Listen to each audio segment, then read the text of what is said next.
time, we cut out the cancer.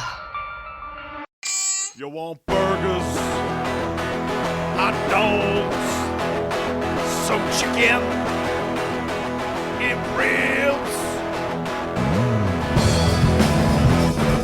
Yeah! Yeah! Yeah!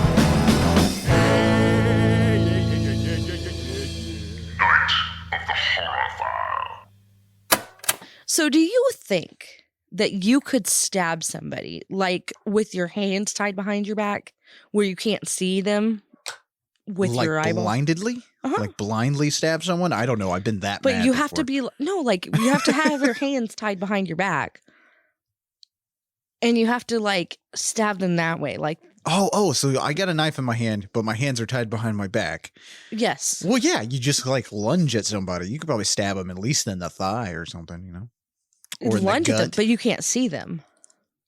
Well, you look, am I blindfolded? See, this is what I'm No, confused about. your eyes are facing this way.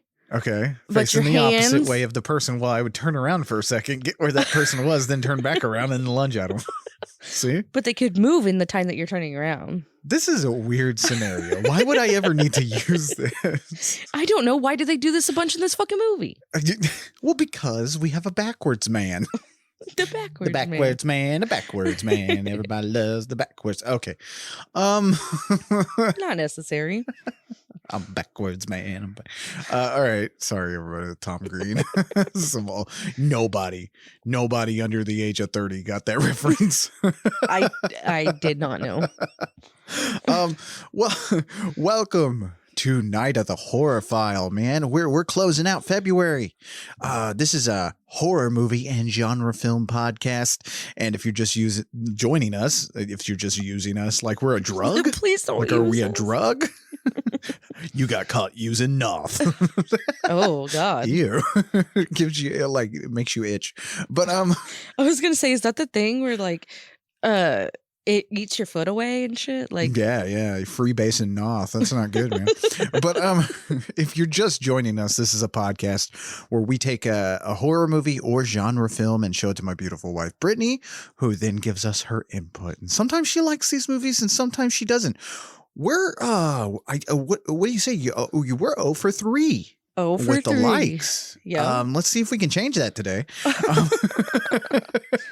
We'll see what happens. We to close out February, and like I said, this is kind of like this whole month's kind of been like my unofficial like best of 2021 list. And you know, if you're just joining us for this episode, we started, go back and listen to that because we started with what did we start with? The Empty Man. Yeah. Unlike the Backwards Man. The Empty Man. Then we went on, we did Candyman. Then we did Last Night in Soho. Man? There is a lot of man in this one. And today we are doing Malignant Man. Not playing. Whoa, you're going too far there. You know what's really funny is James Wan really did. I think he wrote a novel called or something. He wrote a story called The Malignant Man, but it has nothing to do with this.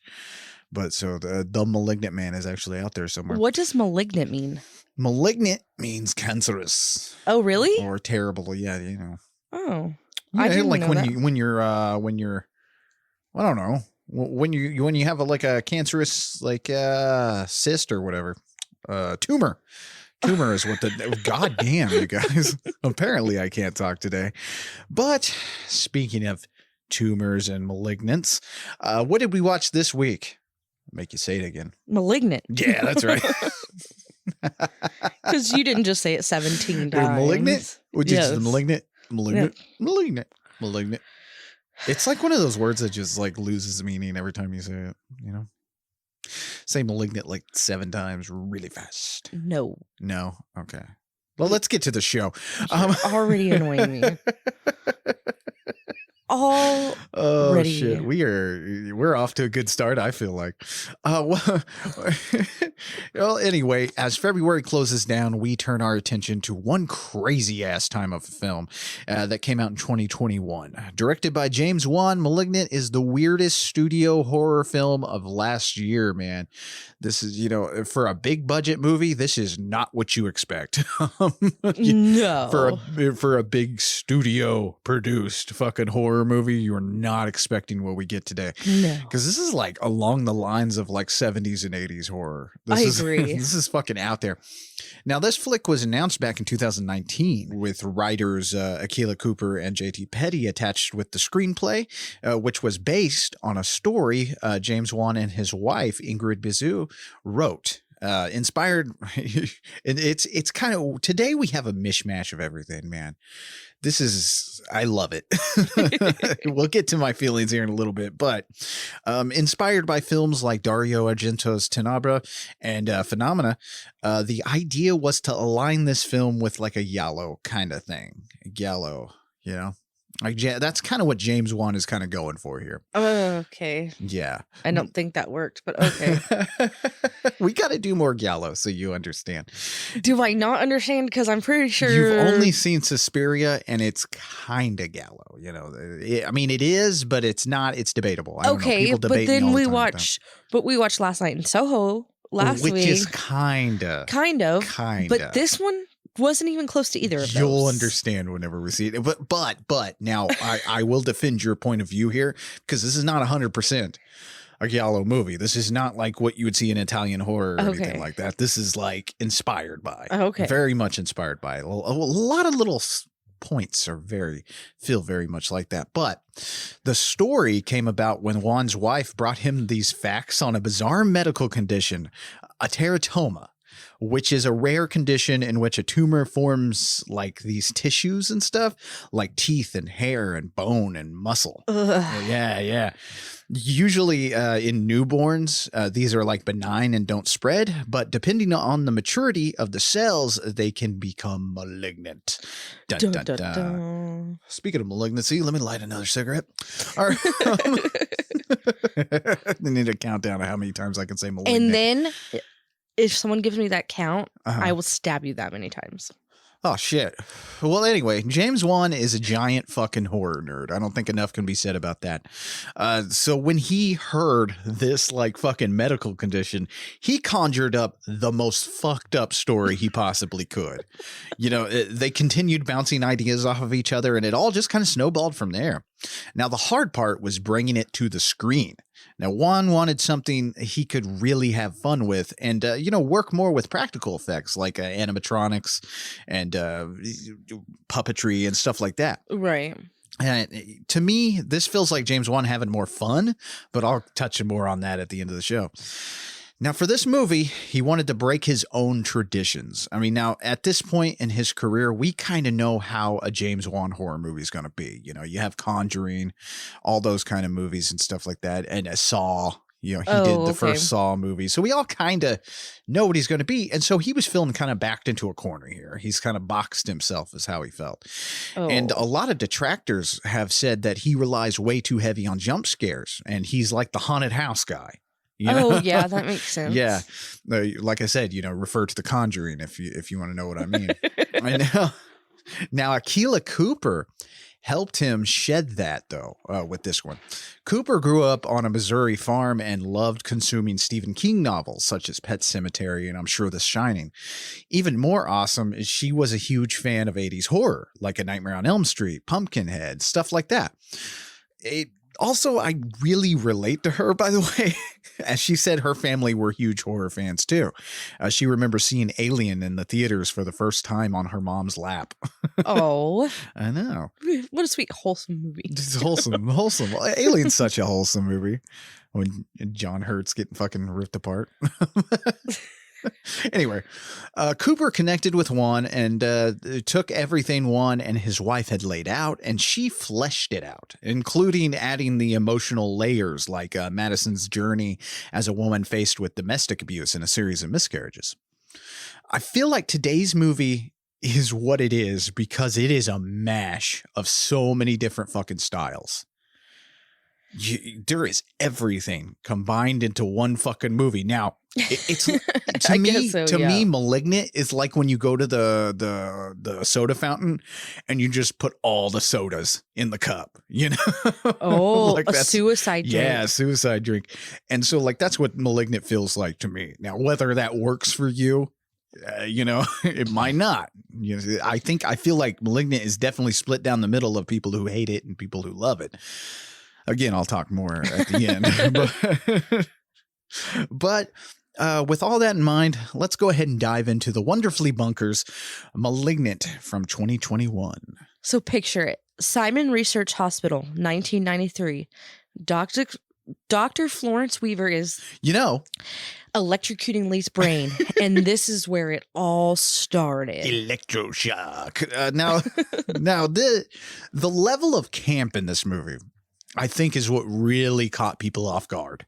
Especially since this is James Wan, like an accomplished filmmaker. He's at the top of his game. He's directing DC movies now, Aquaman, and you know, he directed some of the a few of the best Fast and the Furious movies by this point. So he's off to huge things. So the level of campiness you get right at the start of this fucking movie is like off the fucking wall. Like I did not expect this, like going into it.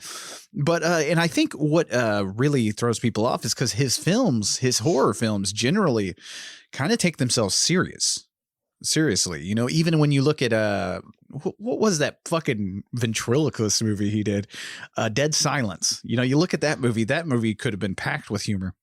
And not really. It takes itself very seriously, along with The Conjuring and Saw, you know, very serious films.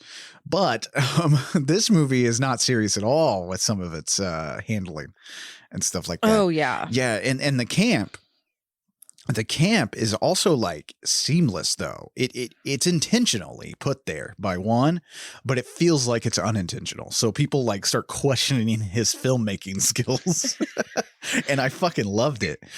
Okay. Brittany. I'm not trying to give away how I feel about this movie because I'll talk about it at the end. Yeah, you don't want to give too much away because you got a whole thing at the end where you tackle how you felt. But like, I do have to ask you this one question about the camp thing. Like, you know, camp by now. Like you understand it. Yeah, I think. Like, were you expecting this level with this new of a movie? Maybe I don't understand camp because I didn't see that. Goofy, I guess. I'm trying to laminates down for you. Okay, I see what you mean. Yeah. Kind of like almost bad acting. Oh, yeah. Yeah. You know why I didn't think it was camp? Because it's too new to me to be camp. Well, right. And I think that's what really like made people feel weird about it. Like they're like, well, why is the dialogue coming out like that? It's like, well, it's campy. But it's like it proves that you can do a new story and still do a campy movie if you want. Right. You know, and not have it just, you know, feeding you loads of throwbacks and all this bullshit, you know. Which I'm glad it didn't. Because there are tons of throwbacks to old horror movies throughout this whole thing. Because you got to remember, you had two horror buffs working on this fucking movie, Akela Cooper and James Wan. Right. You know, and their styles mishmashed together is what you get. And it is very apparent by this opening. Yes.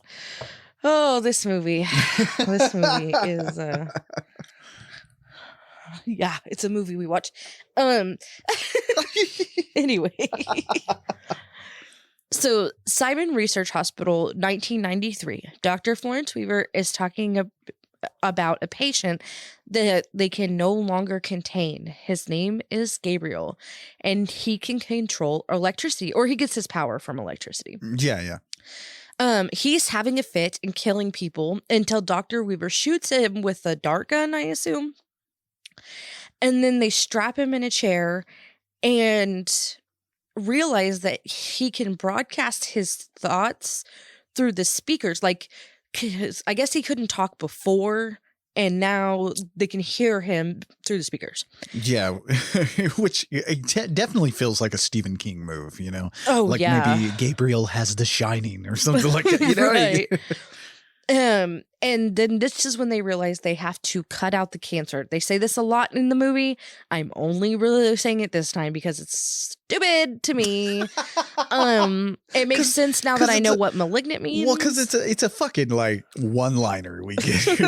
a lot There of are times. a lot of one-liners, and it's so fucking fun. But if you look closely, you can get a little sneaky peek at Gabriel. Right, like at in the chair behind this, during the like, credits curtain. and stuff too. Like once we go into the credits from him sitting in that chair, you do start seeing files and stuff. If you look at the opening credits, credit sequence, it basically tells you the whole plot. Oh, Which is really funny because that's kind of what older movies would do. They would kind of release all the secrets right in front of you without you noticing. Here's this. Pay attention. Yeah. No. Nice. Now, by the way, this opening credit scene, dude, like I got pumped. I haven't been pumped by an opening credits. That sounds dirty. James Wan was pleasuring me. Oh, God. You didn't have to say it like that. I'm probably going to get sued now. I hope so. Like, that was slander. Oh, wait. No, if you get sued, then I get sued. Fuck. That was slander. I would not pleasure that fat podcaster. This is defamation of character. Defamation of character. But the opening credits, though, this is where it's like, dun, dun, dun, dun, dun, dun, and you're like, oh, fuck yeah. Oh, we're about to see a movie. Yes. Because they don't do that much anymore with like credits. You know, we've talked about this before. New movies tend to like. Why can't they be grungy? I don't know. Why can't it be grungy. fucking cool? Like, get me ready for this fucking movie, man. Right. Pump me up. Yeah, like you don't get that much anymore. Now, sometimes you don't even get that. You get the like credits at the end of the movie. I hate that for some reason because you'll go through the whole movie and then at the end it's like, this was the title of the movie. Like, what the we know. Shit kind of credits is that? But anyway. Yeah, you know how I know that? Because I fucking watched this fucking movie. I paid for it. I paid for the ticket. I know I'm going into a movie. Right. You don't stop that. Stop it. But I think the biggest thing that confuses people who didn't enjoy this is that blend of genres. You know, subgenres of horror. Like some will debate you that this is all just straight giallo, and I don't think it is. It's very inspired by it, but it's not. It's not modern giallo, as some people were saying, and I'm probably saying giallo wrong. You guys can yell at me on message boards or whatever. Okay. But I'll yell at you right here in real life. Jesus. But while it's inspired by that, this really does feel like a blend of every horror subgenre except maybe zombie films. It almost is. Yeah, at the very beginning, you don't know what the fuck you're dealing with. Right. It almost looks like a zombie outbreak. Right. Like the hospital and the shit going on. And yeah. Like it just is a mash of everything. And I think that really got people a little, not upset, but like some people who didn't enjoy this movie, I feel like they didn't know how to take this. Well, you just watch it. Sometimes I don't know how to take them either, and you know what I do? I watch them. I agree. I definitely agree. It's just some people, for some reason, you want to ask them where did the movie touch you? What happened? Tell me. Sit down. We'll talk about it. I think everybody needs to do what I do and do a synopsis scene by scene while they're watching these, so that they could like watch the fucking movie. Yeah, because some of these movies, because this one was one of those movies that people are like, I don't know what's going on. It's like, how the fuck do you not know what's going on? Just pay attention to it. Yeah, maybe we've done this for too long. We're just like, how do you not know what this movie's about? Like, I think we have done this too I think so. long. But we're bitches. Sorry, we're bitches. It's definitely a love letter what we have here. Love letter to the horror fans and stuff like that, because like this feels like everything James Wan has done up until Aquaman. You know what I mean? Oh, okay. Yeah. No, I don't, because I haven't seen those movies, or any of his movies. Right. Well, actually, I saw Saw. Yeah, you saw Saw. I've seen Saw. You seen Saw? I've seen Saw. I'm gonna go see Saw. I saw the Saw. You saw the Saw. Got the Saw. The Sawzall. God damn. You guys, when we cover Saw, it's going to be excruciating for you guys. They're like, we already turned this. We can't do this. You guys with the Saw puns, please stop. But oh, I'm glad we think we're funny. I think we are a little funny. You know? I'm glad we think. Yeah, we're funny. yeah. I'm glad we do. So it's present day now, and we meet a woman named Madison. She's pregnant, and she's coming home from work early because she's in a lot of pain. Derek, her husband, is mad that she keeps getting pregnant. This guy. Yeah. This guy. Like normally movies that like have an abusive husband, they don't like throw it at you all at once. Right. It's kind of like you ease into, oh, he's abusive. I thought he was a nice guy. It's like, no, man. Right off the bat, it's like, this dude is a fucking dick. You guys in the back, did you see it? Oh, yeah. Oh, yeah. So he's mad that she keeps getting pregnant because she keeps having miscarriages. Yeah. Well, they end up fighting, and he smashes her head against the wall. He goes to get her some ice, and she locks him out of the room. And of course, he's like, "No, I love you. I'm sorry. I shouldn't have done that. I'm sorry." Which one of the things he says is really a bad sign, where he's like, "I've given up drinking." It's like, oh, this is you not drinking. Jesus Christ.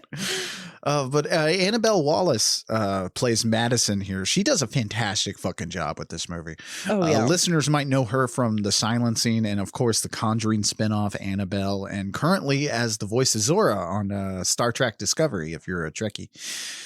Okay. Here, she really taps into like a Barbara Steele, like Shelley Duvall kind of thing. Like going on, like you know, like this kind of performance I haven't seen in a movie in a while. I'm gonna have to agree to that. Yeah, but you know, I can't get past this. I really can't with her. She's a great actress. Okay, Yeah, I am go not ahead, discounting her acting. Okay, at all. I promise you that. Okay, but I cannot get past the fact that she looks just like the girl from the 50 Shades of Grey movie. 50 Shades of Johnson, whatever her name is, Don Johnson's daughter. Is that who that is? Yeah, I can't remember her name right now. She's a terrible actress. Dakota Johnson. Yeah, Dakota Johnson. She's not good. I know. That's why I was like, this woman is wonderful. I just can't get past the fact that to me, she reminded me kind of Bryce Dallas Howard a little bit. Like she had that kind of vibe going on. I don't know of a movie that you've seen Bryce Dallas Howard in, but well, maybe. Okay, she does not look like her in her pictures here.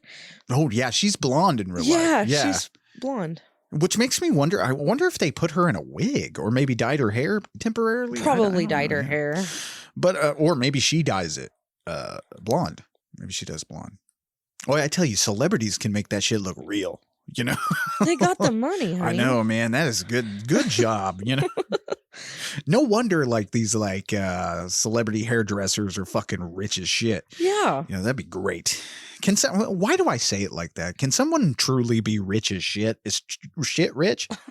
I don't know. Depends on how much you have. Rich in bacteria? Okay, moving on. You're thinking about this way just too a much. little bit. Anyway, Derek's an asshole. We don't like Back him. to Derek being a dick. So after all that, Derek is asleep on the couch, and he hears the blender in the kitchen start. Mm-hmm. He goes in and he turns it off, and then the fridge door opens.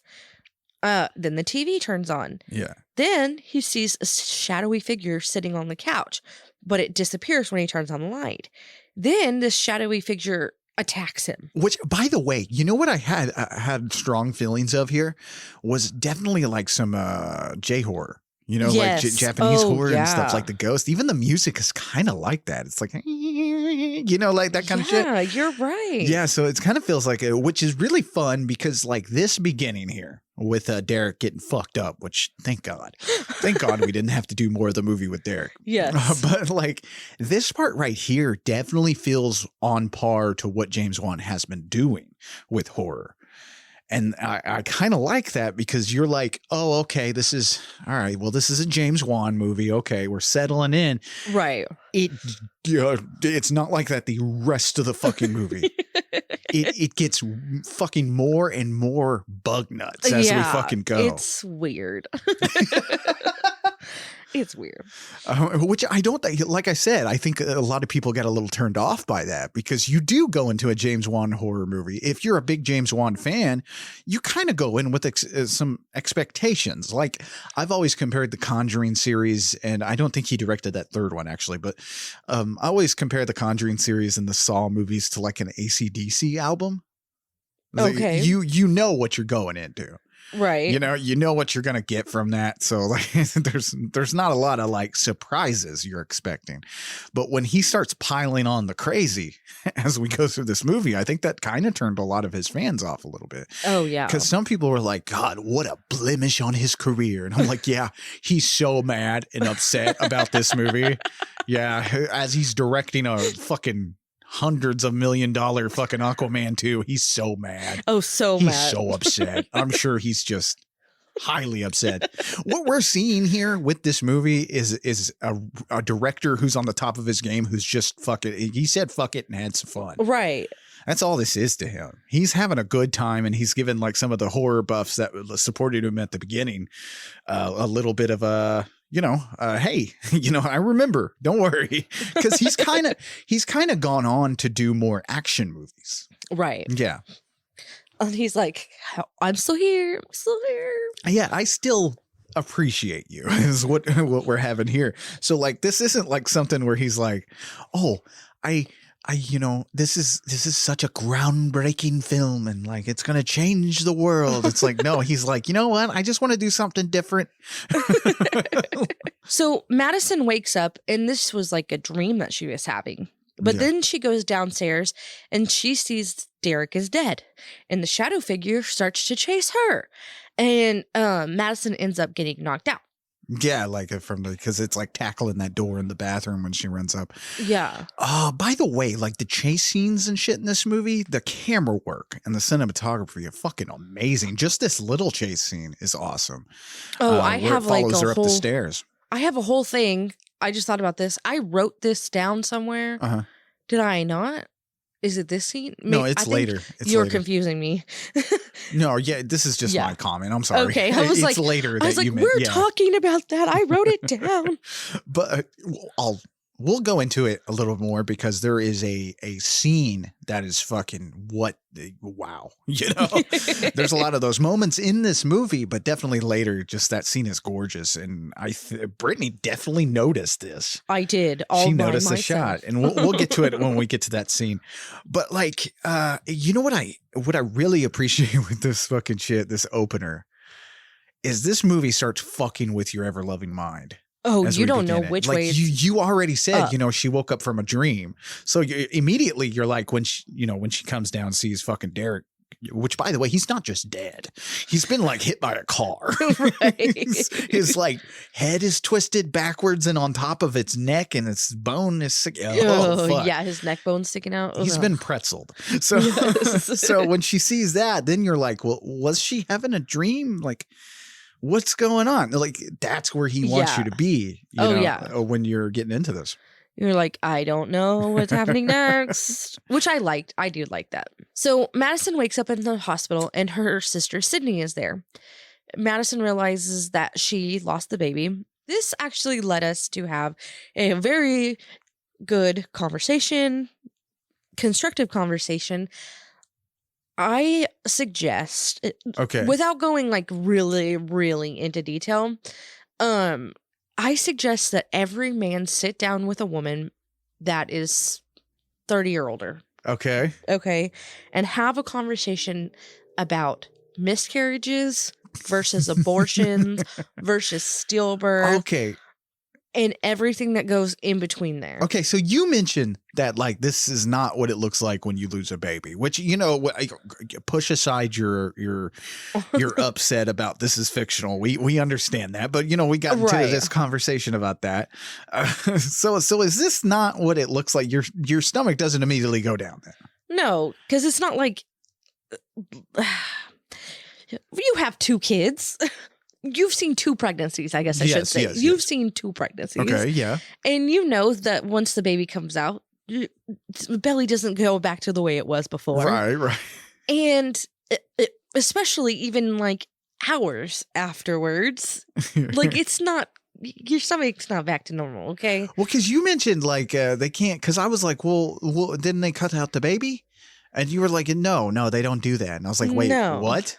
And then you went, and then Brittany explained to me. Okay, so most of the time when explain to us. someone has a miscarriage, unless it's medically necessary to cut the fetus out, they don't. They let it pass naturally.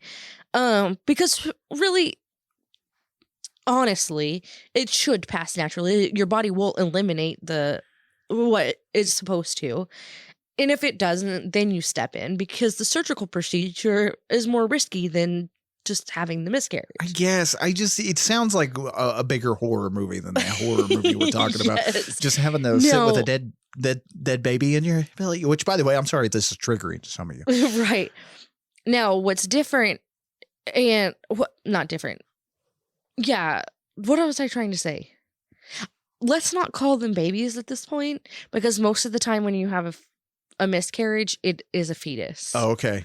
But my thing is like having to like have somebody birth their dead fetus seems really traumatic. And what's even worse is when they're like almost due and you have a stillborn. Oh God. Which is different than having a miscarriage. I mean, technically they're, I guess, along the same lines. But it goes with the development of the baby, and yeah, which we kind of get why she's having miscarriages later on, but right. But I just something about popping dead fetuses out just sounds fucked up, man. That is. And then let's not get into the laws. Oh God, about miscarriages and abortions and all. We're not getting into that. Oh Jesus, it was a long conversation that I don't think. Let's get back to the fiction. If anybody has any questions, just Brittany enlightened me, but let's get back to the fiction. I like the fiction. It's a lot less scary. Right. So Detective Shaw comes to talk to Madison. Anyway, they've been calling her Maddie through this whole thing, so I'm going to start calling her Maddie. Yeah, that's fine. So Maddie seems to be kind of in shock, and she is not talking to him. She actually is not even talking to her sister. Okay, so like Shaw and later on Moss, like I appreciate we have some people of color in this movie that don't just die immediately. Yeah.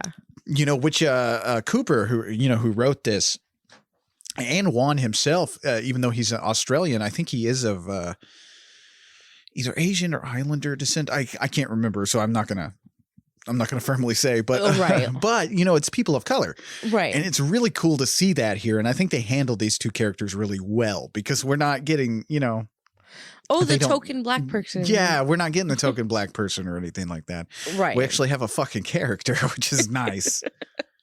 Yes. So Shaw and Moss go and examine Derek's body, and they say that it looks like he was hanging upside down when he was killed. But they found out from the neighbors that Derek was abusive, and they say that there was no forced entry into the house. So they're saying no forced entry and there's motive. So their eyes are on Maddie. Right. And I guess that's how it would be. But right. You think as a cop, you just let it slide? You think that happens a lot? Well, it's like, oh, that guy was a dick. I hope so. Just let that fucking, I don't know. He fell. He fell. He tripped. I mean, honestly, if I was, I'm letting I'd probably it be like, well, looks like a suicide. Like, what? There's no possible way. How the fuck did he kill himself that way? I've seen crazier. No, you haven't. Ask about that case from 85. Ask about that 85, where that man shot himself in the back 30 times. Very much suicide. That sounds like a cop and a black man. Sorry. Oh, God. Ooh. Sorry. Ooh, some reality just got injected. I'm sorry. Goddamn. Oh, that'd be me as a detective, though. Looks like a suicide. What are you talking about? Someone ran him over. We have video of it. Suicide. Up next on Lee Evans PD. Oh my gosh. I'd have to if I had to do go to a domestic call and that woman's getting beat, but she doesn't have any bruises or cuts or anything, and be like, can I get I'm going to take you around the side of the house. I'm going to let you cut yourself a little bit, okay? I'm going to come bring you back over here, and we're going to say that he did this so that I can arrest him. Oh, God. This is why we shouldn't be police officers. Yeah, it's true. I roll up on the scene.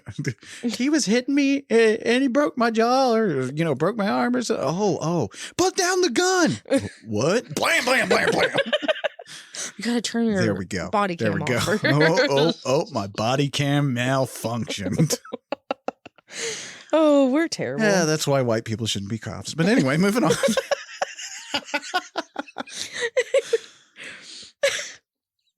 Oh, so Maddie ends up going back home, and when she's there alone, she hears things, and the doors keep opening by themselves. So as she runs through the house, this is the shot I was thinking of. She's running through the house, and we get this really cool shot from above.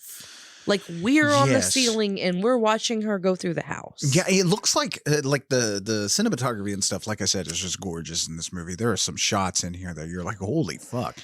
But like this shot especially, because it kind of makes it seem like it's one long take, but it's not, Right. But like that overhead where you're going through the house and it looks like the ceiling's been ripped up for us and stuff. Yeah. And that's really cool. It is really neat. And what's cool about this house is it's got tall ceilings. It's not like a normal, like, 2-story house that's kind of it's a tall house. Right. What I love is she lives in a spooky manor. She does. She lives in the haunted mansion. And you know what I was thinking when she's running through here? I was like, that's a lot of like space for just the two people that live. That's a lot there. of house. Like maybe they were planning on having multiple kids, but she just kept getting pregnant.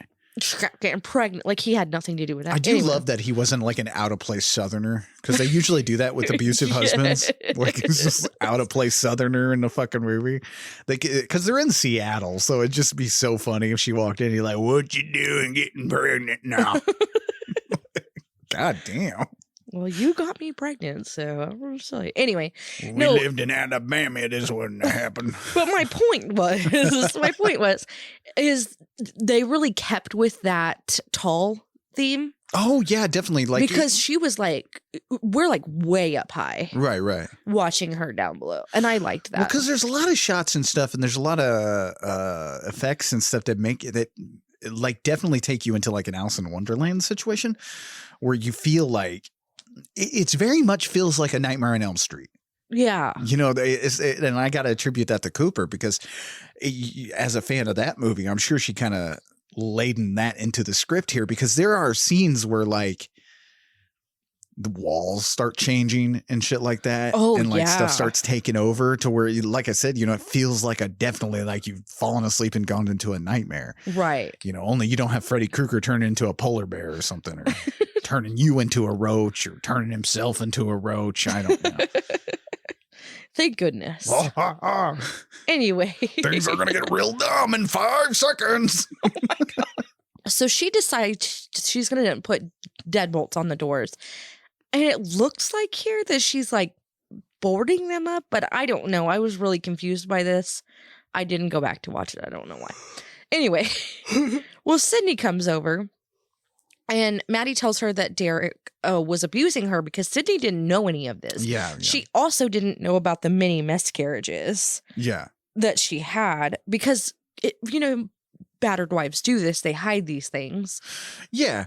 Especially from their family members. Yeah. And honestly, I still got the feeling like I was like, could Maddie take this guy? I felt like she could have taken him. Like he just seemed like a little wiener. But the thing is, this is what they do. Oh, yeah. It starts off mentally. That's true. I'm going back to stereotypical abuser, Right. Just got off to work at the factory. Time to go home and abuse my wife. But they start off mentally abusing to take their self-esteem down. Oh, okay. So that they forget that they could take them. Yeah, it doesn't feel like, even though Derek is dead in like 10 minutes, it does definitely feel like a more realistic approach to the abusive scenario. Right. So then Maddie and Sydney are talking, and Maddie says something about how she just wanted someone that was blood related to her. And Sydney's confused. So Maddie tells her that she was adopted when she was about 8 years old. And she just wanted that blood connection so bad. But that's why she was so upset about the miscarriages, and she didn't really talk about it. Yeah, because this poor lady has like no, well, you know, she has an adopted family, but she has no like blood relatives that she knows of. Right. So, you know. And I completely understand this. I was adopted, and when I had my first son, I was like, oh, there's somebody that I know that's blood related to me, and they're going to have my traits, and we're going to share something, you know, share things. And now I have my blood family and all of that, and that's great. Yeah. A lot of people don't get that. I do like the sentimentality and the emotional stuff that's weaved in here. Like, I know a lot of people commented that, I don't know, it seems like a lot of people do not want any story or any emotions in their horror anymore.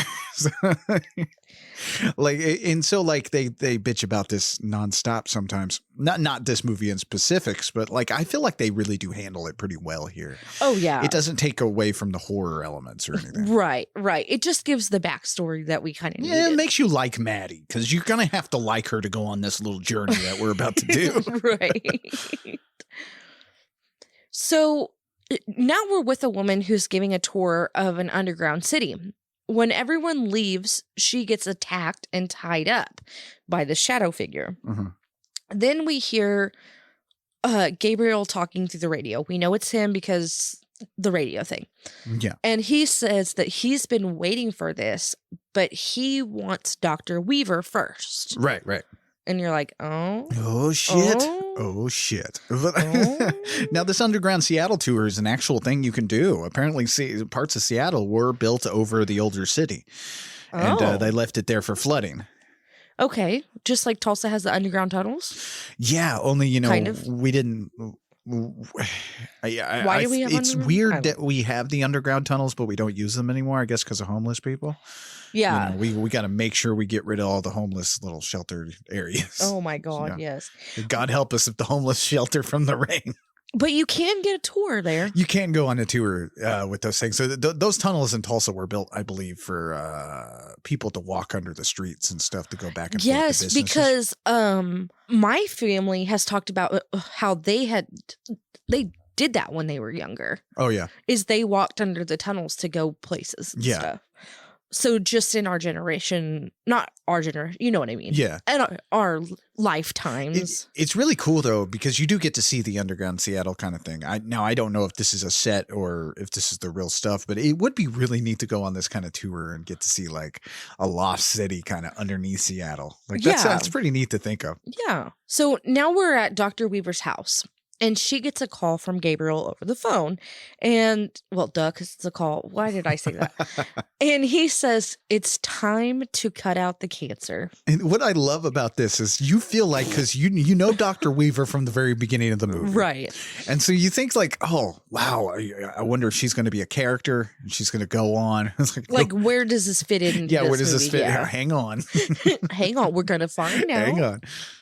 We're going to find out. Just watch the movie. Oh, but it's funny because like it feels like James Wan is setting up characters that continue through the movie. Like we might have this person like interact with Maddie somewhat, but no, we're about it. Well, kind of, but no. Get ready for dead meat. Well, because you're so used to a James Wan movie, because you think of those Conjuring movies and not a very huge body count in those movies. You know, Right. there's really not a lot of people dying left and right or anything. It's just spooky ghosts. Well, Like- watch this movie if you Yeah, want and something like this is that. another thing where it like shocks you because you're like, wait a second, there's physical things that reacting with physical reality. Yes. This is new. This is a new James Wan move. Oh, yeah. So Maddie's at home and the lights start to flicker and the radio messes up. Then she sees someone running through the house and she's scared. But I think she thinks that she was just imagining things Yeah. because she continues on with what she's doing. She's collecting the laundry.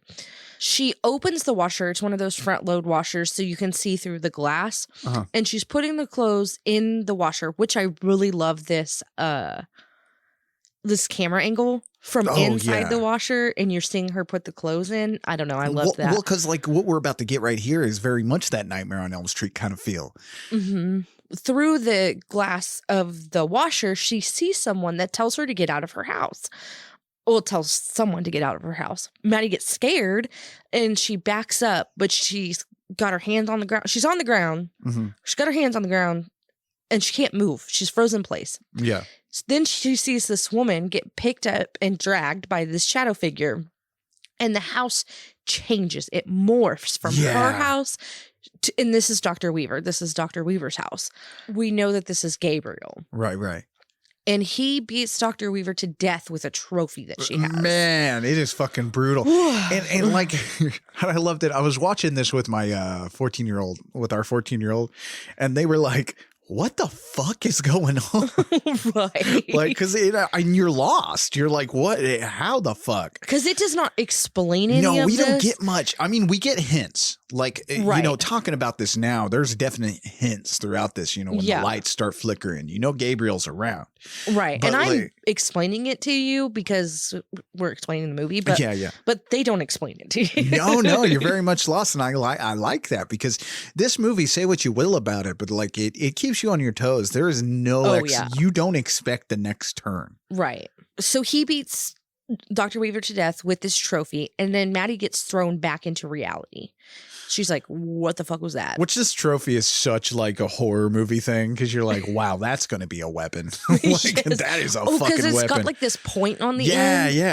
Yeah. Now, the fun part of this movie is the combo of CGI and practical effects. It's not all practicality, but it's a combo of the two, which is kind of what you want to do, I'm like, why are you laughing? Because at parts it's a little ridiculous. Well, I think this movie's a little ridiculous. That's true. That's so true. I think it's okay. But Juan uses CGI as it should be to kind of accent the practicality, hide wires and cables and stuff like that. And, also kind of make things run a little smoother than they would if it wasn't like that. Oh, there's a part though. Oh my God. I will get to that. I think I know what part you're talking about because it is kind of a glaring part. But for the most part, it's not bad. You gotta love though. I love how it's like it's Seattle, and I don't know the weather type in Seattle, but like it is constantly foggy outside of her haunted mansion. It's true. It is constantly fucking foggy, and I just loved it for some reason. I was like, you don't see fog in movies anymore. From my understanding of Seattle, it's rainy. Yeah, it's very rainy. I know that, but I'm like, is there a lot of fog? That means there would be fog. Oh, true. Because of the moisture in the air. Well, it looks like Maddie lives in the Irish moors, though. It does. Can you imagine a fucking werewolf in a kilt is going to come out at any time? You're right. But I love it. I love the overuse of fog. But the physicality, whether it's CGI or practical, the physicality of this fucking movie is insane. Oh my God. I mean, and it gets even more insane as we go. It's fucking crazy. Yeah. But what's great about where James Wan is now in his career, he's bringing everything he's learned from big budget action movies like The Fast and the Furious and Aquaman and applying it to a down and dirty horror movie, which is a very different way to go about. Normally people don't go backwards. Oh, right. But it's kind of cool here. But the physicality, like I said, it's insane. And designing and bringing Gabriel to life, because at this point we notice that he's backwards. Right. I mean, maybe a lot of people didn't notice. I noticed that shit because it's fucking gangly and backwards, and that shit's creepier than if he was just walking at you. Right. I for some reason, backwards shit. It's that it's what we talked about on the J horror, the Uncanny Valley. Right. It's a shape of a person. It's humanoid, but it's not quite human. Mm-hmm. So it really like gives you the creeps. But portraying Gabriel though, when he's fully taken over as contortionist Marina Mazeppa, who I got a little infatuated with today when I was doing my notes because I was like, Jesus. I was like, you can't have sex with me. I wasn't trying. I wasn't being dirty. I just mean like the contortionists have fascinated me forever. Oh, like, yeah. the moves they can do. And so like when you know that, and she like does most of the movement in this movie. That's Aside so from the cool. stuff that's just, impossible to pull off. That's CGI and puppet work. But she actually got noticed from her season 14 appearance on America's Got Talent. Juan saw her performance on there and called her agent and just got her on. Nice. So this is like a big break for her. She'd go on to do The Unholy and that new Resident Evil movie, Welcome to Raccoon City. It's a terrible title. Yeah, sounds like it. It's a terrible movie. It was so dumb. It was fun. I had a good time. But but before this, though, James Wan thought he might have to do a lot more camera trickery. Right. Filming things in reverse and then playing back forward and all that kind of stuff. But like, yeah, he didn't have to do that because she could do almost all this shit. The fight scenes later on, that's all her mostly. Oh. Especially the fight scene in the prison, which is when the movie it goes off the fucking rails. This movie derails and goes into crazy town, and I'm all for it, but we're not there yet. Right. But it's Gabriel's a villain we haven't seen in a horror movie. We haven't seen this type of villain. No. This is cool. Like it's definitely like feels like, and I know it takes a while for these things to happen, but I feel like Gabriel is definitely like a horror icon starting out. Here. Right. Like right. it's definite. Like he's got a fucking cool look. Right. He's about to make a cool fucking weapon. Oh, I could do this for Halloween. You could just walk backwards. You don't even have to do that, really. No, I was gonna say you don't have Put to. things on backwards. Yeah, this is an easy Halloween costume. Oh, you guys. This is Halloween territory. I like this. Yeah, I was surprised I didn't see more of this come Halloween because this came out in September before Halloween. Yeah, but you have to have time to make the costume. Come on, people, get on top of your game. This is not that hard. Oh, shut up! And it's not like you were at like every Halloween party. Maybe that's true. Maybe someone was. Yeah, I'm dressed talking like I'm sociable. I'm not. But it is definitely, it's a cool fucking horror movie villain, and I'm all for it because we don't have a lot of big new horror movie villains. I mean, in the past like 2 years, what have you gotten? Just repeats and rehashes of the horror icons. Yes. The closest thing other than this, and guys, I might not have seen something that you consider to be the start of a horror icon, but the only other thing is Terrifier with Art the Clown. Right. We're slowly getting new horror icons, which is, we definitely need that to get away from all this other shit. If I see one more fucking Freddy Krueger cosplay, I might scream. I think that's why they haven't made any more Freddy Krueger movies. They're just like, well, it's just too much. It's done. I'd be happy. Let's just get some new fresh stuff going on.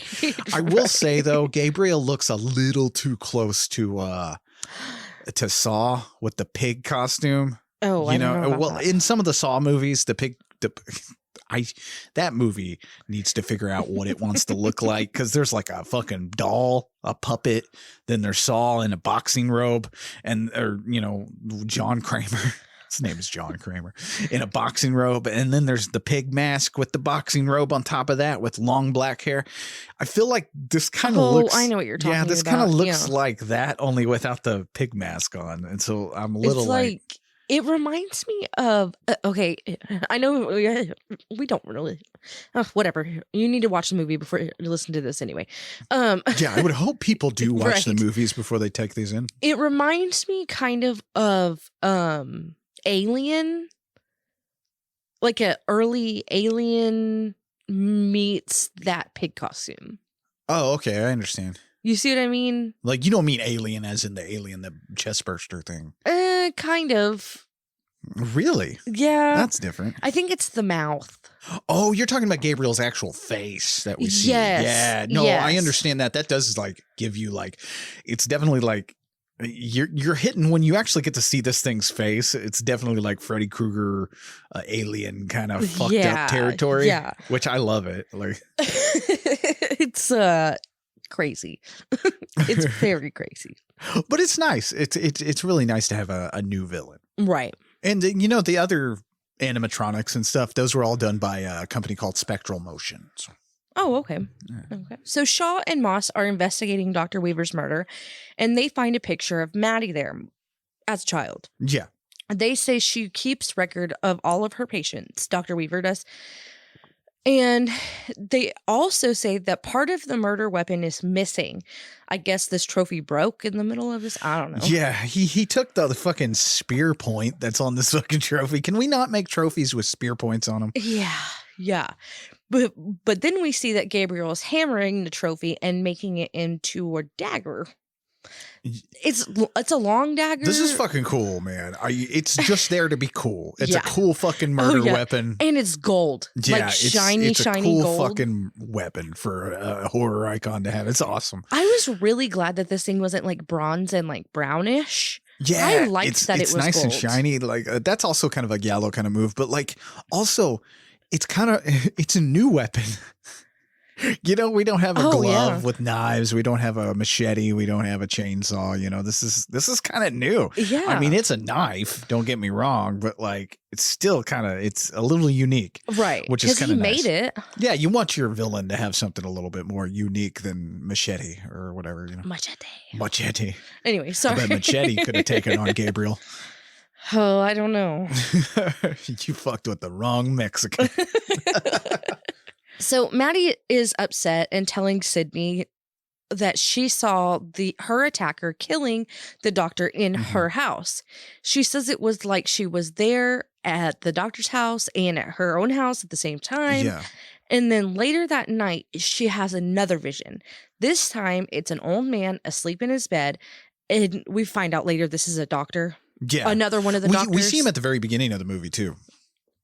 Oh, yes, we did. Yeah. Yeah. But he's asleep in his bed and Gabriel is there and he stabs the man to death with the dagger. Which is very cool because I've never seen a man stab someone backwards over and over again while they're on top of them backwards. It's scary. It's beyond explanation. Again. But the thing is here, when you keep saying backwards. Okay. Gabriel is not backwards. The hands are backwards. The whole body is backwards because Gabriel's on the back of the head. Okay, the whole body is backwards. So You're right. It's a backwards man. A backwards man, yeah. It's a backwards man. That's the elusive backwards man, you know. But it's not like Gabriel's face is facing forward and then he's doing this backwards. His face, he's doing it. He's forward. It's just the body's backwards. Yeah, he's having to. And later we see how he does that, where he pops her joints and stuff. Oh God, we get a transformation scene in a movie that doesn't really require a transformation scene, but it's there, and I love it. Yes. The gore here is pretty fun. Like, I was not expecting this level of gore, even with some of it being CGI.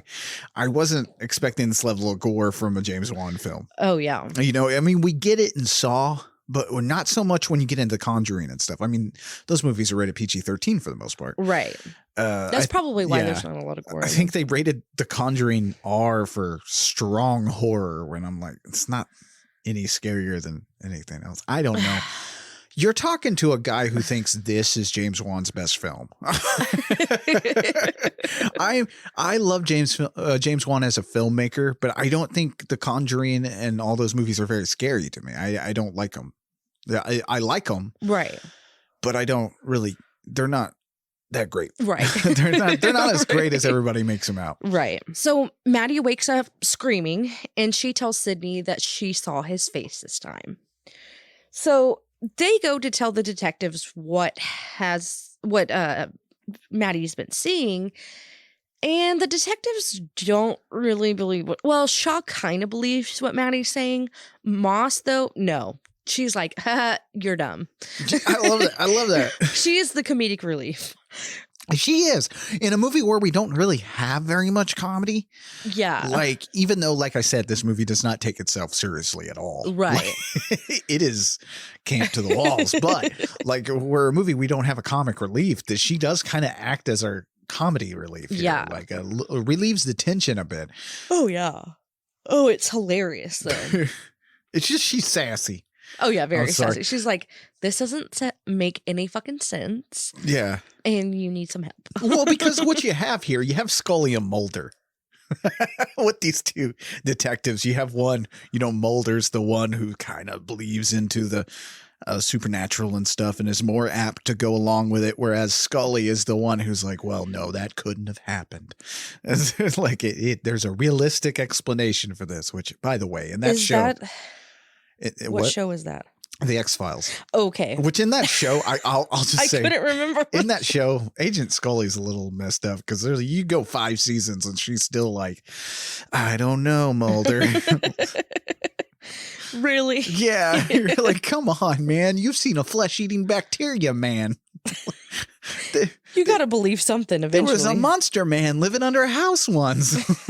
Y'all had to solve that case. But Maddie gives them an address because she Googles like where she went or whatever. Uh-huh. And so they go to investigate and they do find this guy dead. Yeah.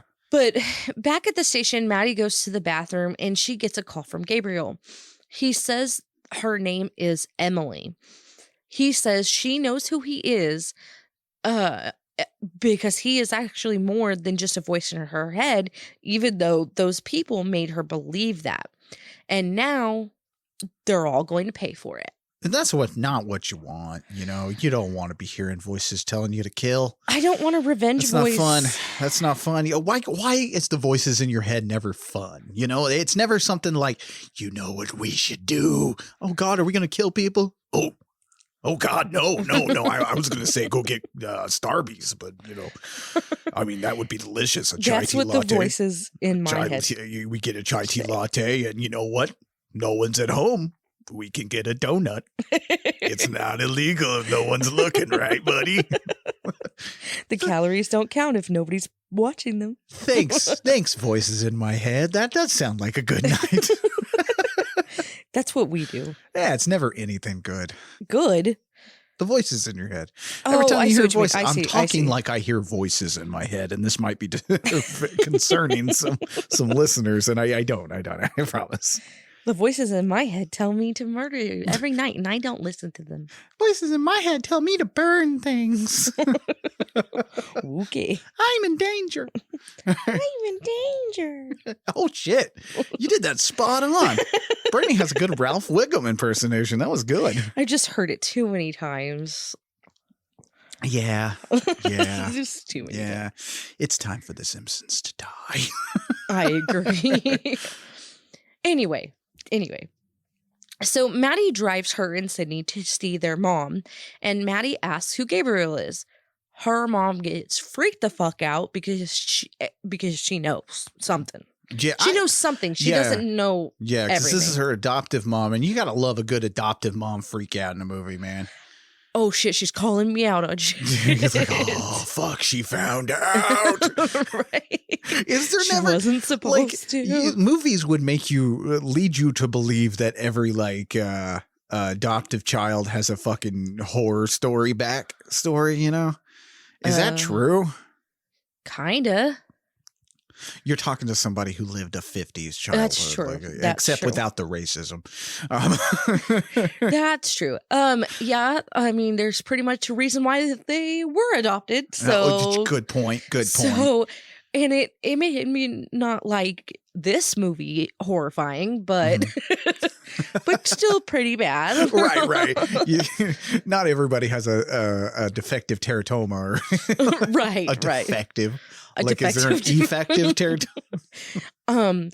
I need to get my brain checked, apparently. Let's make sure you don't have a teratoma. Because I was adopted, so I need to make sure. Again, yours is the nice one. See, yours is the rare, nice teratoma where it's just telling you to oh my God, take all the shit in the world? Yeah. That's my problem. It's like, let's just buckle over, huh, Brittany? Let's just do that. We got into a fight because I'm too nice to you. We did. I told Brittany, this is an argument that has never happened. And I'm sorry, we'll get back to the movie in just a second. But this is an argument that has never happened between two married couples where the husband looks the wife dead in the eyes and says, if you don't start fucking bitching at me, I'm going to be really mad. That has never happened. Well, it happened last week to us.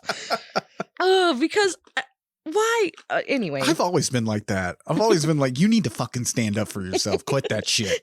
You're like, even against me. Yeah, even against me. But like, I don't know. We're not getting into that. No. Let's get back to the movie. Their mom shows them a tape where she is talking to, she being Maddie, when she was younger, talking to an invisible person named Gabriel. Then there's another tape where Gabriel wants her to hurt the baby because her mom is pregnant with Sydney. The adopted mom is pregnant with Sydney after they adopt Maddie. It's quite insane. But and Gabriel wants Sydney dead. Yes. Before she's born. Yes. Now I got to throw kudos to James Wan for making this actually look like a VHS and not just a video with VHS overlays. I agree. I agree. The tracking actually kicks in. I wonder if they found like a. Oh, yeah, they may have. You know, he may have been. And then just filmed it and like put it on there, or like filmed it with a VHS. I have filmmaker friends on Twitter and stuff who still have access to VHS cameras that they make VHS movies off of. It's not a. They may have done that. Yeah, just because it's a dead art doesn't mean it's not. You can't find it. You know, right? You know what I saw at Walmart? Speaking of dead art. I saw a tape recorder with cassette tapes you can buy now. What? Yeah, they have cassette tapes and a tape recorder. And I'm honestly, for the Patreons, which, you know, a little Patreon bonus thing, I'm doing a Patreon ad, everybody, run for the hills. But I'm thinking for our Patreon subscribers, thinking about getting one of those because it would cost me $60 altogether. And I'm going to record our very first podcast onto a cassette tape for them to have, you know? That's weird. Okay. It sounds What if they fun. don't want that? It's free. Everybody wants free things. Okay. Yeah. I mean, with the monthly subscription. Right. So anyway. Anywho. So her mom and dad thought that she made Gabriel up to deal with all the stuff from before. Now, they don't really go into the before yet. No, we will get to that. Yeah. Why did they think they could hide this forever? I don't know. You think this would come up eventually? Like, because later we find out she's had surgeries. So you would think like, hey, what's this big ass fucking scar on my back? Right. Or something. Right. But I think that the mom didn't know that. Oh, yeah. Because you're she right. does say later on, she was like, because she thought the birth mom, she thought the birth mom died during childbirth, but that is not the case. And so she's really innocent in all of this because she's like, though, that's just an imaginary friend that was making you do stupid shit. Yeah, which is cool because like I was worried that, well, I wasn't worried, but it's such a stereotypical turn for a movie to be like the adoptive parents are all in on it or something like that. But it's not quite that. But that was very realistic of the the adoptive parents actually not knowing information. Right. Because they are only told very little information. Unless there's like an open adoption or a closed adoption through birth parents and adoptive parents, like they correlate. But usually when it's done through an agency or hospital or something like that, they don't get background information. So what you're saying is Malignant is very accurate with medical facts and adoptive facts. Sure. I don't know about medical facts. I'm not a doctor. No, it's not. Don't worry about it, everybody. Okay. This is definitely one of those movies where you have to suspend your disbelief and stop asking questions. It's true. Like it's true. You got to go into this just being like, I'm about to have fun. You know, right? Like, don't go in this trying to siphon out all the fucking realism. Right. You're not going to get anywhere. Just don't do that. Stop. Now, one thing I find really interesting about this movie is the soundtrack, the score. And honestly, like the soundscape in general, it's pretty like haunting and stuff like that, which you'd expect. But one of the themes that keeps playing over and over again is like a cover version of Where Is My Mind by Frank Black, who went under Black Francis when he fronted the band The Pixies. This is kind of a unique cover through the music development firm Safari Riot. And you kind of don't recognize it at first because it blends seamlessly with the score. You know, but you definitely hear those notes. The Where Is My Mind? You know, which that song definitely tips you off to what the fucking movie is. Oh, it's fucked up. Yeah, it's one of my all-time favorite Pixies songs, so I immediately latched onto that when I heard those bars played. You know.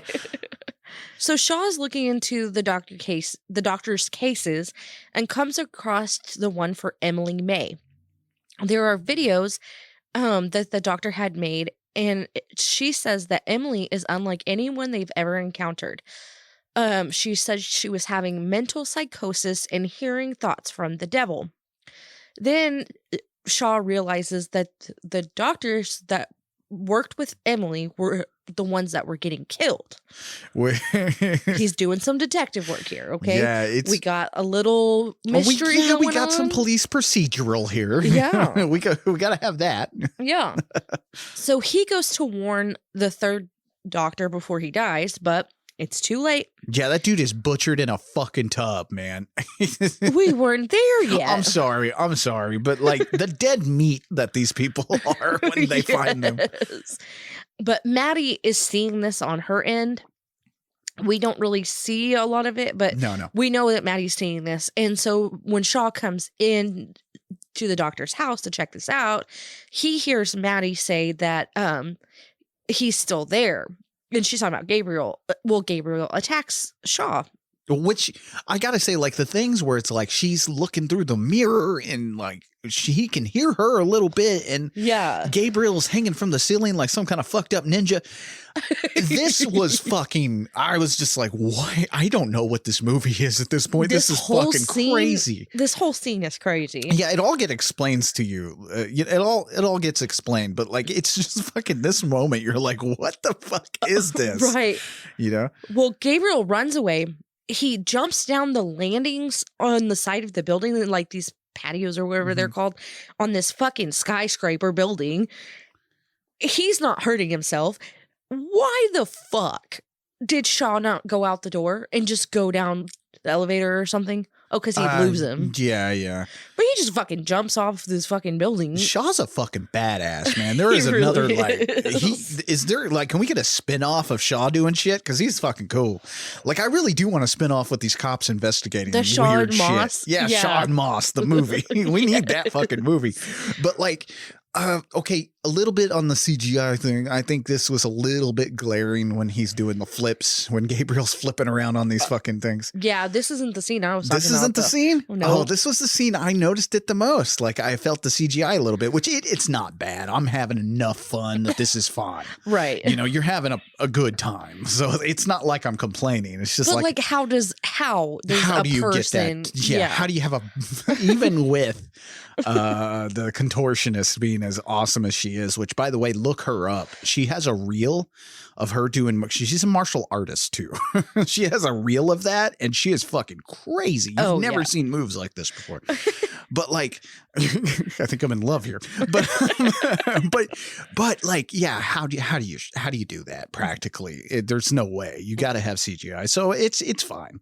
Right. Gabriel runs to the city and to the underground city thing, and then Shaw shoots at him and he runs away. Yeah. He gets away. Yeah, he gets away. I love this chase scene though, because all of a sudden in your like kind of haunting, kind of weird, scary movie, all of a sudden we're in action movie territory. This is like fucking Seven.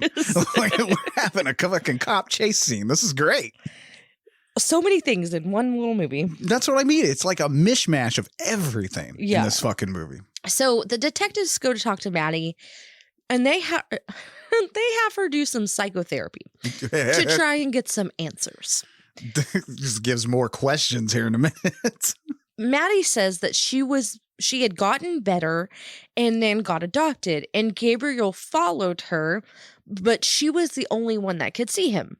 Yeah. Then we see that Gabriel has her almost cut the baby out of her mom's tummy to kill the baby, which we already got that earlier. I don't know why we needed that. Well, she starts to freak out because of all of this and finally comes to when the psychotherapist like touches her or whatever. And that sounded inappropriate, but she's like, 1, 2, 3, you're healed. You know how that works. Yeah, this didn't go too crazy. We didn't get like a lesbian sex scene in our movie. Yes, thank God. Anyway, but Maddie says that she remembers. Yeah. And she says this has happened before where she woke up in strange places and saw strange things. And she's talking about like when she sees these murders and she's like thrown into another place. So Moss is like, okay, great. The killer is your imaginary friend. What? Which is fucking crazy because, like, again, you do not know where this is fucking going because now you're like, is it supernatural? It can't be because Shaw was just chasing him. Right. Like, what the fuck is this? Right. And Moss isn't seeing any of this because No. I mean, she wasn't chased by him or anything like that. So she's like, this woman's crazy. Again, man, I gotta say this would make Shaw and Moss, man. I'm behind it. Take my money now. So the lady that was tied up gets loose and she ends up falling through the ceiling at Maddie's house.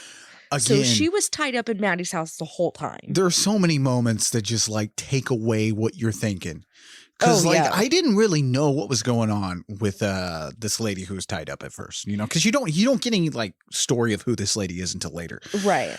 And so like you're watching this and then that lady fucking falls through the ceiling, which you thought maybe, I don't know, the way it looked was that, like, which by the way, again, she lives in the haunted fucking mansion because that attic is like something out of fucking some kind of European horror Someone movie. could have fucking lived in this attic. This fucking attic with the I mean, giant they fan. did, but- like, why is there a giant fan up there?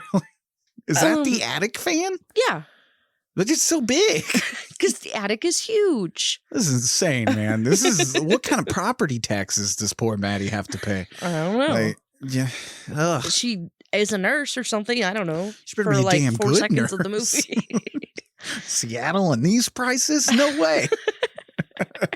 On a nurse's salary? But anyway. So of course this fucking happens right in front of the detectives. Oh, yeah. So they end up arresting Maddie. Sydney says Maddie couldn't have done this. And then they find the fucking dagger and say that they have proof that she's been doing this. And while the detectives are talking to her at the police station, Maddie gets a call from Gabriel.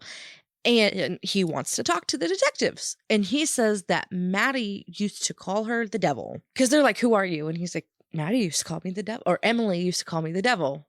Yeah, they're like, see, and you're along. No answer. You're along with them because you're like, okay, so okay, hang on. Because it seems like when he calls, it's like a supernatural thing, which we do kind of find out later it kind of is. It's more psychic.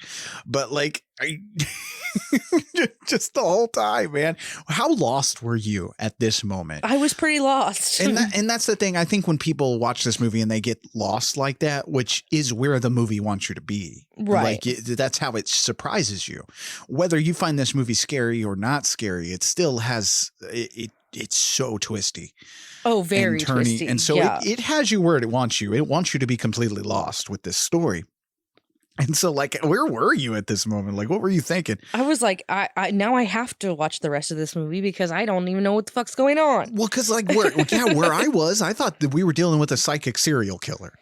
Right. Like, that's what I was thinking. Because I was like, okay, well, he's physical and stuff like that, which this is why I picked this movie to do this month, is because like a movie hasn't made me sit there and try to figure it out like this movie did. Right. Like, where I'm just like, okay, so like he's physical. Is he physical? Is it like, whoa?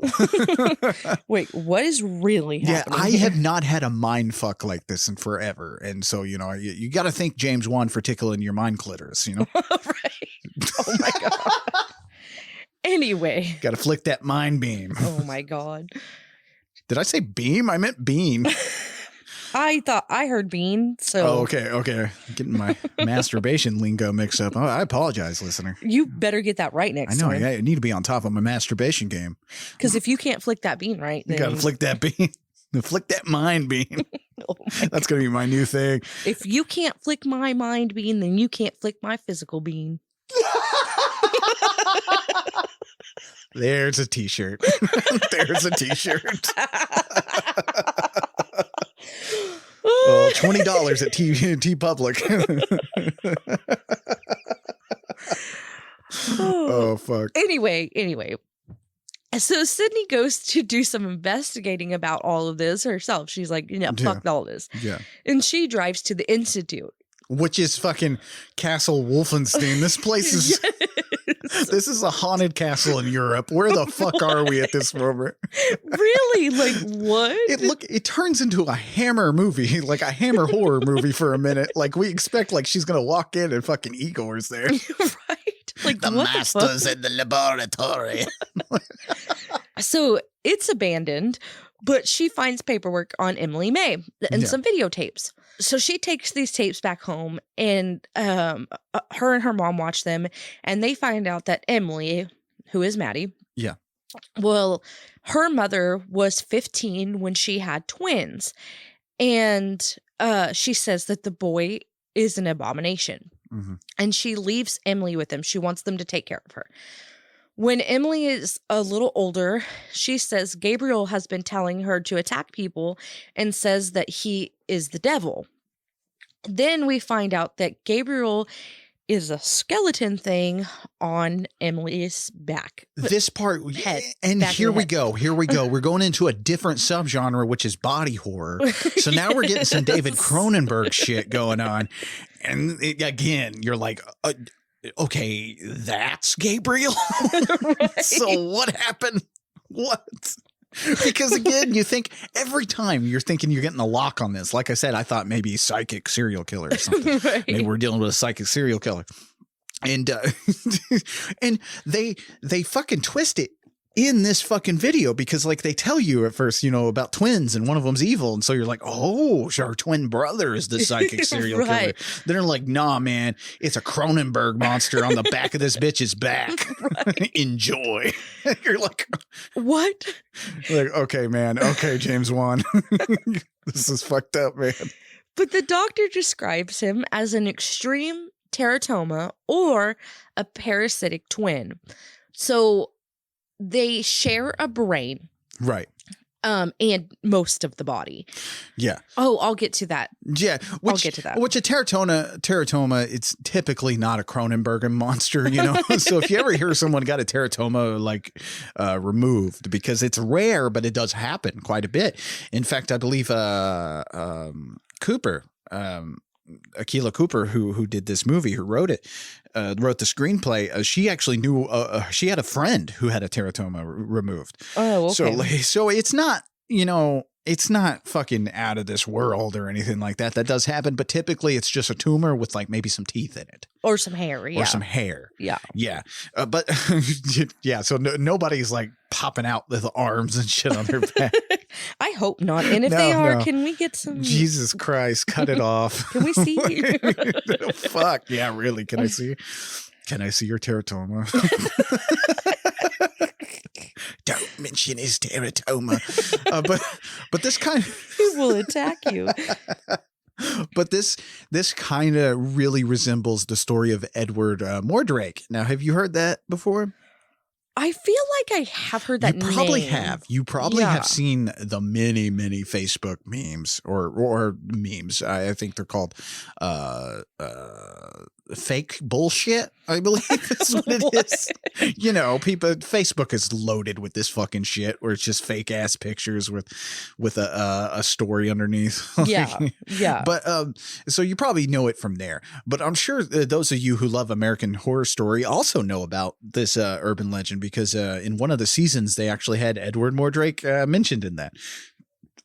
But for those of you who aren't familiar, Edward Mordrake started as an article from 1895 in the Boston Sunday Post. Now, the article covered medical marvels and all the other shit.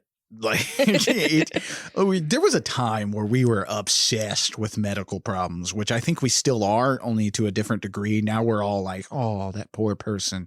But back in the day, we were like, oh, that's fucking cool. Look at that big ass fucking tumor thing. like no, people I would, think we're still there with that. yeah, we probably are. We just have rules against fucking making someone into a sideshow. But Yes, yes. Which is good. But yes. Don't get me wrong. I don't think these people with medical problems should not be paraded around. I wish the TV thought that, but it doesn't. But according to the article, Mordrake was an heir to nobility in England and stuff, but was cursed with a second face on the back of his head. A devil twin, it was called. It would sneer and smile when Mordrake was weeping and look real angry at doctors and get real fucking mad and shit like that. It was creepy as all get out.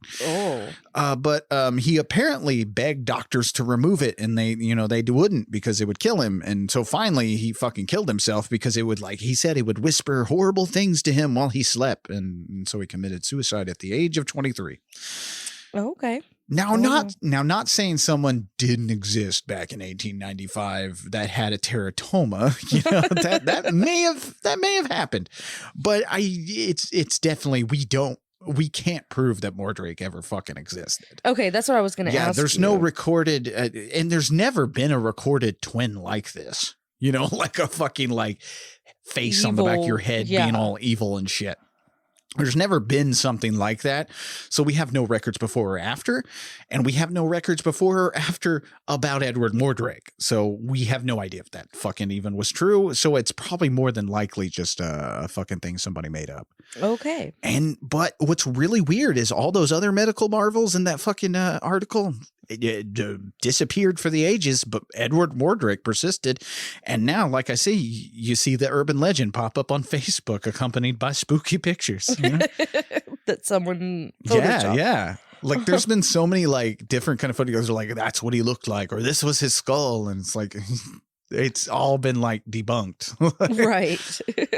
But it's a very interesting little thing that still persists, and it's really interesting to think if these teratomas and stuff have teeth and some tissues that are muscle and stuff, can they are they alive? I mean, by the very definition, by being attached to you, they are alive. Right. So that's kind of weird. But that's where the parasitic twin, tumor or twin comes in. Yeah. Which I think in real life, parasitic twins are somebody who, when they're born, the twin is not fully fucking developed, right?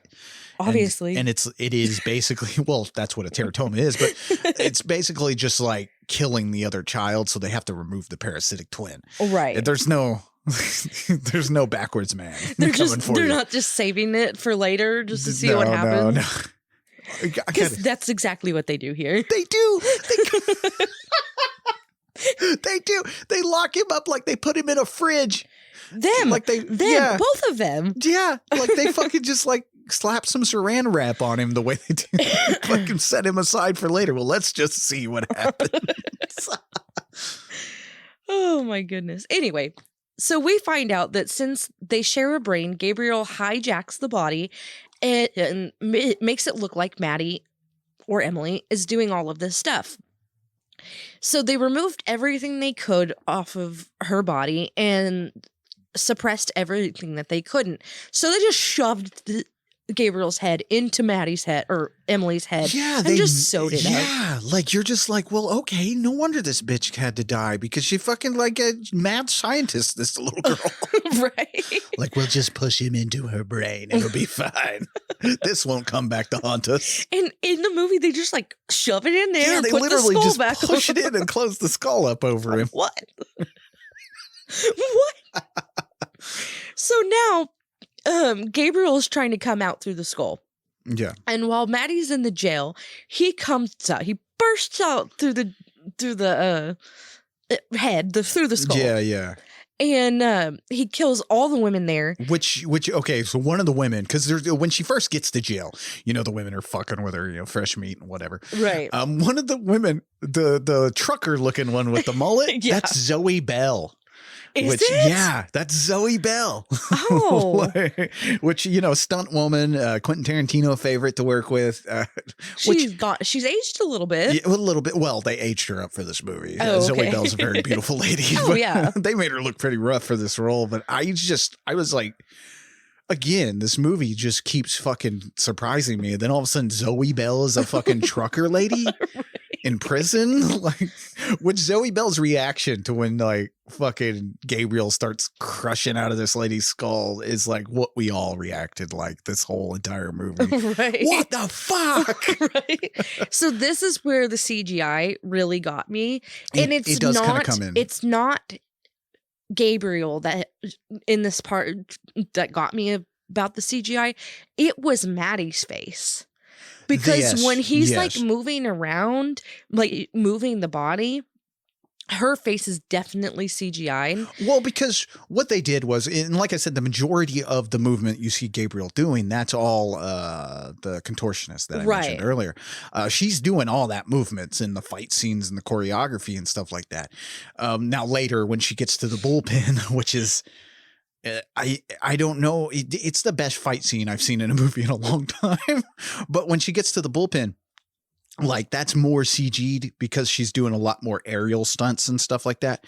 But to the bullpen. Oh, okay. So they call where a bunch of cops sit and at their desks and stuff. They call that the bullpen. Okay, I was like, what are you talking about? I'm so sorry. I was. You know what I imagined? What? A wrestling ring. It might as well be because we have a full-on cage match in this movie. Right. It is. I was just like, and yeah, I see what you mean. There's CG on the back of her head with this contortionist on the, I forgot her name already, but on the back of her head, because I think what they did was they put a prosthetic back there that's supposed to look like Maddie's face. Right. But you know, when you're doing all these fucking moves and stuff, I'm sure that thing moves. So you're seeing this rubber mask move around. Yeah.